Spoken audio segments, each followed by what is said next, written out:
athrawes.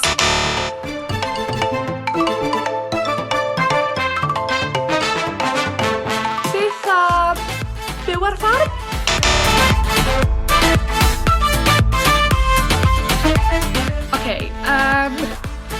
Oeddi'r pastor yma yn llwyddiannus yn canu ddidigol mewn Eisteddfodau?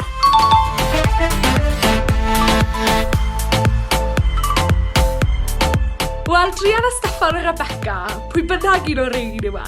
Gan bod hi'n blond, fi'n credu a fi am Hannah. Ai Hannah yw e? Ie, fi oedd e. Si roi popcorn chicken yn y microwave i'n prynhawn pan mae mam ddim adre. A nes i roi nhw mewn am 19 munud yn meddwl oedd hwnna'n iawn. Ond na, am y ffwrn oedd hwnna. A nath nhw'n llosgi. A oedd rhaid fi agor pob drws a pob ffenest oedd yn y tŷ achos o'n i biti llosgi'r tŷ lawr. A gan i weid oedd mam ddim yn hapus.